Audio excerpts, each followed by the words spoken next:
The Interstate Road 163 in central Brazil, cutting through what is still the biggest rainforest in the world. Along the sandy road, the story is continually repeated. Loggers clear the pristine forest, then after a few years of cattle farming or crop cultivation, the soil is depleted.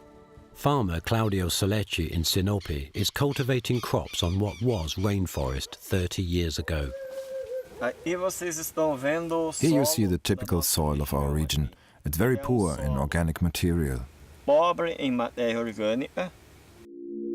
problem starts with soil degradation, which means low levels of nitrates and phosphates, and furthermore, high acidity.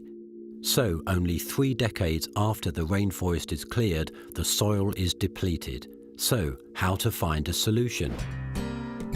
A German scientific team with project coordination from the Georg August University in Göttingen develops sustainable strategies to decrease greenhouse gas emissions and increase soil carbon, a project called Carbiocial.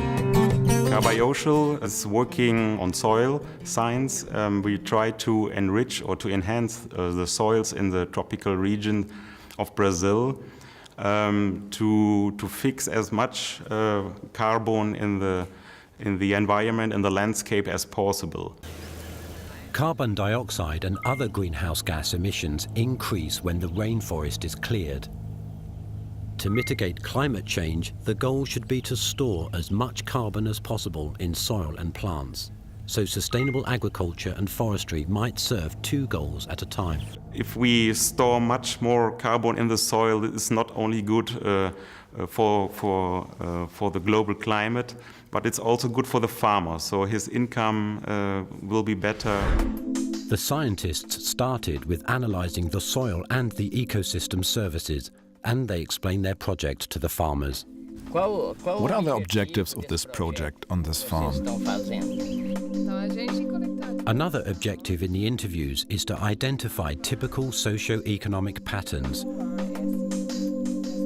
Finally, practical recommendations are at hand. For instance, we need a pasture with a lot of vegetation above the soil, and that means woody legumes where the cattle can eat the leaves, but the same plant is also good for the soils which produce nodules to enrich the soil with nitrogen.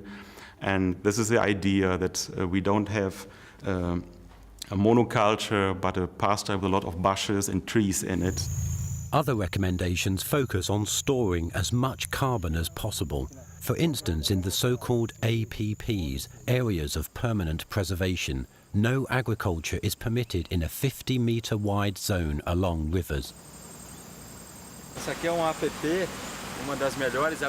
This is an APP, one of the best APPs on our land. We try to preserve the pristine landscape along the rivers because we depend on these waters for our cattle. In future, we would also like to use the water for irrigation. So we know that APPs are a core element of water protection.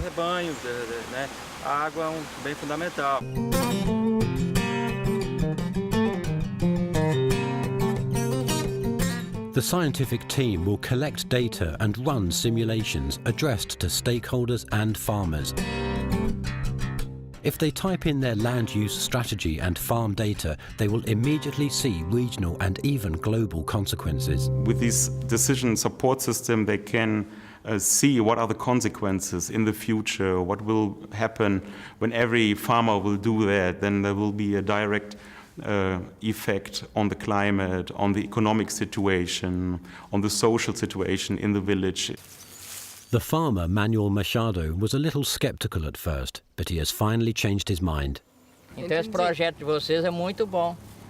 think your project is very helpful.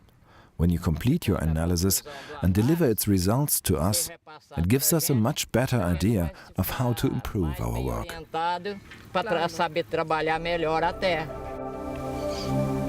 These farmers are pioneers in a historic situation, the very beginning of agriculture in this region, with the chance for a sustainable land management under scientific consultation.